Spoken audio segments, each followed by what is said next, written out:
Hello everyone, study point RC channel पर आप सभी का स्वागत है।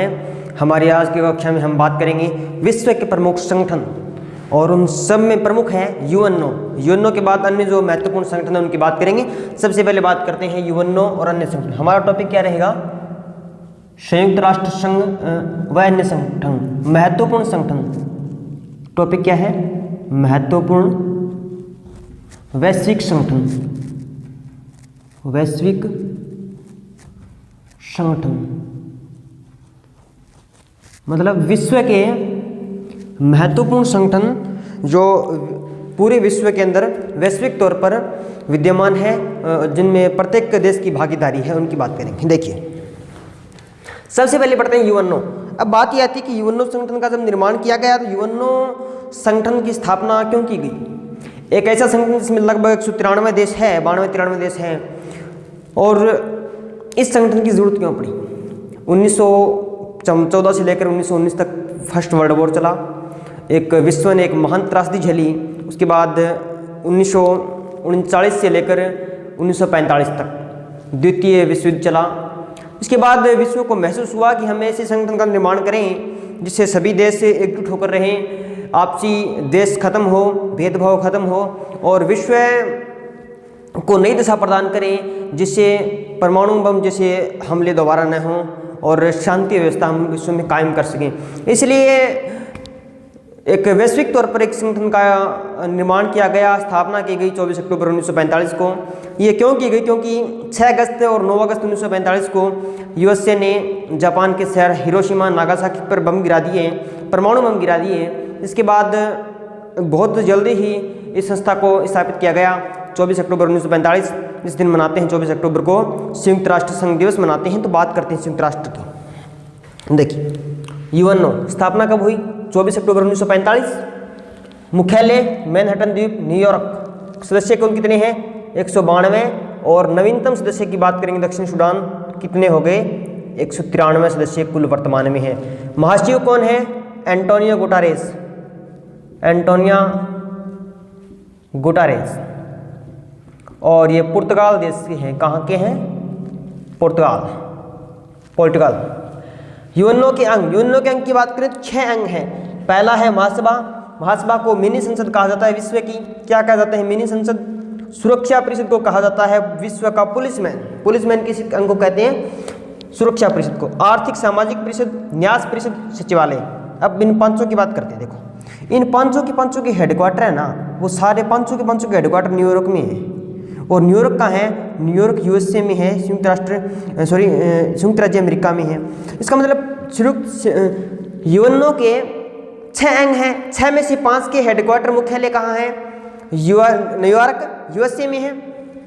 अंतर्राष्ट्रीय न्यायालय, इंटरनेशनल कोर्ट, एकमात्र यूएनओ का एकमात्र अंग जिसका मुख्यालय यूएसए से बाहर है, कौन सा है? अंतर्राष्ट्रीय न्यायालय। हेडक्वार्टर कहाँ है?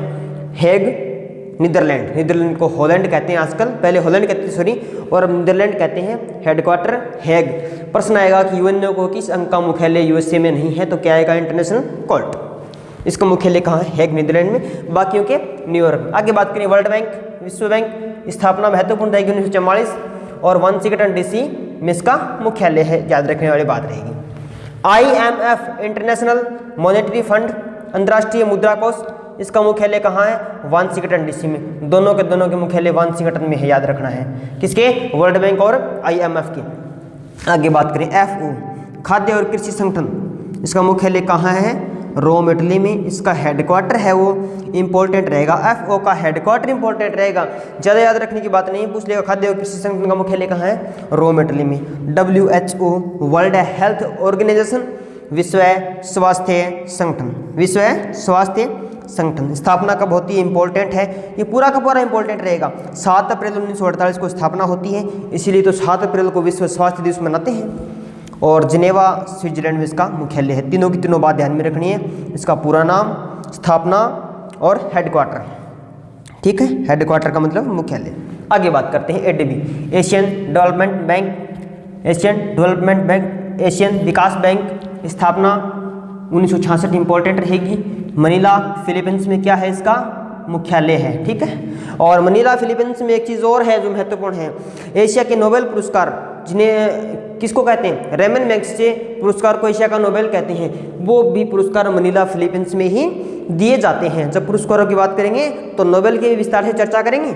आसियान दक्षिणी पूर्वी एशियाई देशों का संगठन है। आसियान किसका संगठन है? दक्षिणी पूर्वी एशियाई देशों का। मुख्यालय है जकार्ता। जकार्ता कहाँ है? इंडोनेशिया में। इस संगठन में आसियान में कितने देश हैं? 10 देश। स्थापना भी इंपॉर्टेंट रहेगी, 8 अगस्त 1967 ईस्वी। आगे है सार्क। आसियान तो है दक्षिणी पूर्वी एशियाई देशों का संगठन। सार्क किसका संगठन है? सार्क है वो दक्षिणी एशियाई देशों का संगठन है। सार्क 8 दिसंबर 1985 को स्थापना, इसकी 8 अगस्त 1967 को स्थापना, इसकी 8 दिसंबर 1985 को स्थापना। मुख्यालय काठमांडू नेपाल में है। जब इसकी स्थापना हुई तो ढाका बांग्लादेश में इसकी स्थापना हुई। कहाँ हुई इसकी स्थापना? बांग्लादेश। ढाका बांग्लादेश में सार्क की स्थापना हुई। सार्क ऐसा संगठन है जिसमें भारत और पाकिस्तान दोनों के दोनों सदस्य सम्मिलित हैं। तो आप समझ सकते हैं कि जिस संगठन में दो आपसी देश जो परस्पर विरोधी प्रकृति के हैं, आपसी दुश्मन हैं, जो इस संगठन में होंगे तो समझ सकते हो, दो दुश्मन एक संगठन में होंगे तो वो संगठन किस प्रकार चल सकता है, इस बात को भली भांति समझते हो आप। तो सार्क है वो डामाडोल संगठन है, क्योंकि भारत पाकिस्तान दोनों है तो दोनों में तो संगठन डामाडोल हो गया पूरी तरह। बात करें यूएनओ। यूएनओ का हेडक्वार्टर बात करेंगे मैनहट्टन द्वीप पर है और न्यूयॉर्क में। सीधा पूछ लेगा तो पूछ लेगा न्यूयॉर्क में है, और ज़्यादा डीप जाएगा तो मैनहट्टन द्वीप में जाएगा। स्थापना इंपॉर्टेंट रहेगी, 6 के 6 अंग इंपॉर्टेंट रहेंगे और 6 के 6 अंगों का हेडक्वार्टर इंपॉर्टेंट रहेगा। इसका मतलब यूएनओ तो वेरी इंपॉर्टेंट है आपके लिए। आगे बात करें विश्व bank, world bank, Washington DC इसका headquarter. IMF Washington DC headquarter. FO Rome Italy headquarter. WHO पूरा का पूरा इंपॉर्टेंट रहेगा। विश्व स्वास्थ्य संगठन, वर्ल्ड हेल्थ ऑर्गेनाइजेशन 7 अप्रैल 1948 को स्थापना, Geneva Switzerland. ADB Asian development bank, Manila Philippines 1966। ASEAN आपका रहेगा 8 अगस्त 1968। 10 देश हैं। जकार्ता इंडोनेशिया में हेडक्वार्टर है। सार्क काठमांडू नेपाल में हेडक्वार्टर है। 8 दिसंबर 1985 को स्थापना होती है। कहाँ होती है? ढाका बांग्लादेश में होती है। अगली क्लास में फिर से इसी तरह के महत्वपूर्ण संगठनों की बात करेंगे। तब तक के लिए धन्यवाद।